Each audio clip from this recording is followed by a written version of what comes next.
Okay, so this video is going to be discussing functional groups that have sulfur in them, and we want to kind of think about these in the context of the periodic table and how we want to look at them in comparison with analogous functional groups. And I'm trying to pull the thumbtack out of the periodic table I've just pulled off the wall here. But so here is sulfur and here is oxygen, and so we expect oxygen, when it's neutral, to have two bonds to other things, and the same with sulfur.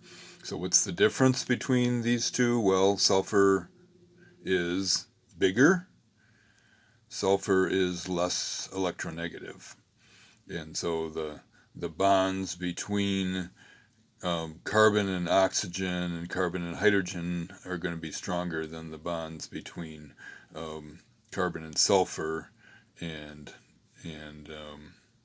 sulfur and hydrogen. Okay, so bigger atom, little weaker bonds, more nucleophilic, less electronegative.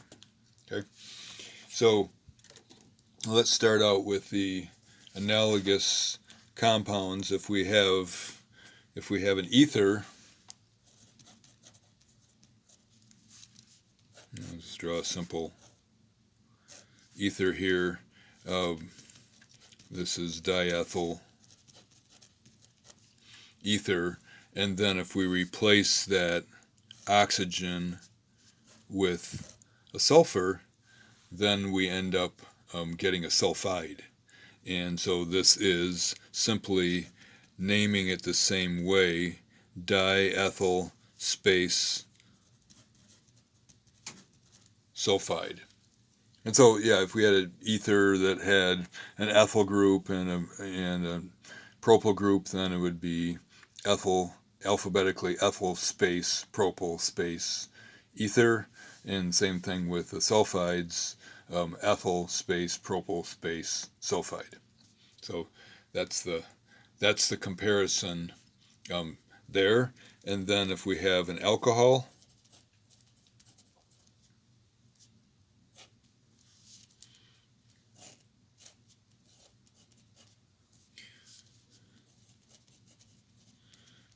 ethanol, and then the analogous compound replacing the oxygen with a sulfur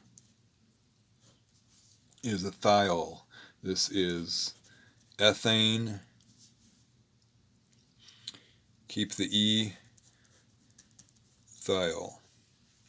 And so this is, in the alcohol, this is, as you know, a hydroxy group. And then the SH, the analogous SH, is a mercapto group. Oops, MER, mercapto group.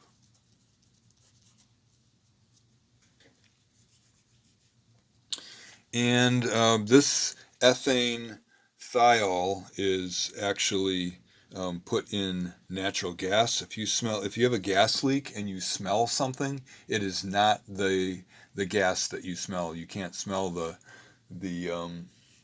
methane, ethane that is in natural gas very well at all. And so in order to protect you, there are trace amounts of ethane thiol that is put into natural gas, and so when there's a gas leak, then you are alerted to it. And so these thiol compounds kind of smell like rotten eggs, and very small amounts are detected by our noses. So put in natural gas, so can detect leak.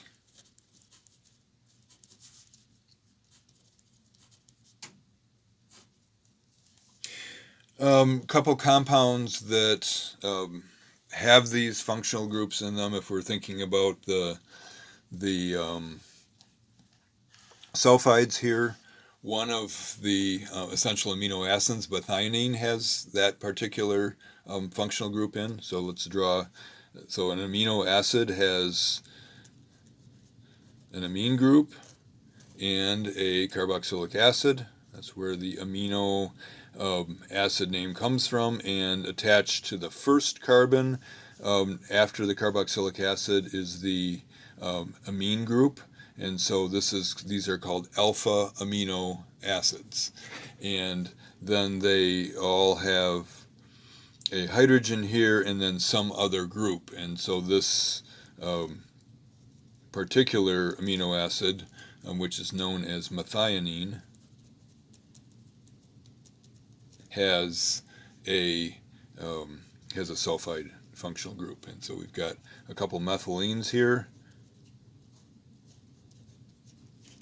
and then a sulfur and a methyl group, and so this is one biological example of a sulfide. Lots of examples of the mercapto group. So we talked about ethane thiol. A couple other thiols are active ingredients in skunk spray.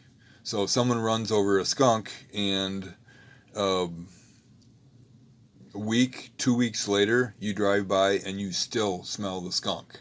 There's just very trace amounts in the air, and there's a couple compounds that are the main compounds that are the active ingredients in the odor of skunk spray, and this is one of them, and the other one has a double bond in it. Actually, it's an alkene. And so as far as ranking functional groups, remember we said alcohols are higher ranked than alkenes, and so we would, for an alcohol, we would be numbering, if this was an OH, we'd be numbering from this end, and that's exactly what we would be doing for a thiol as well. And so that's kind of in that same grouping of ranking of compounds. But let's start at this one here.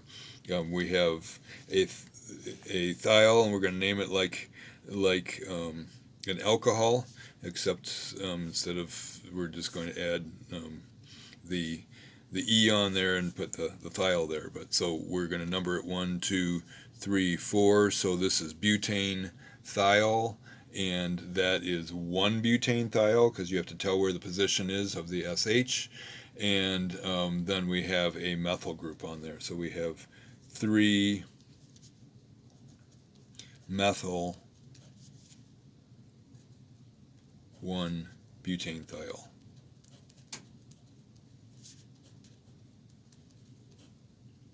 So that's one of the ingredients in skunk spray, and another one is this compound 1, 2, 3, 4. Instead of butane thiol, it's a butene thiol, and you could call it 2 butene 1 thiol, or as we typically do when there are 2 different functional groups, we put both of the functional groups at the end of the name with the number just before them. So we would call it but 2-ene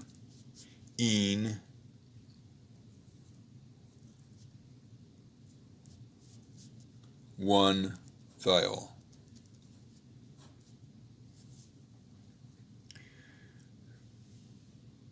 And actually, I'm looking at this, I'm dropping the E here, which I shouldn't be doing because a consonant is coming after it, and so we leave the E in there. So 2-butene 1 thiol, or but-2-ene 1 thiol, either one of those is correct. And so both of these, again, are skunk spray.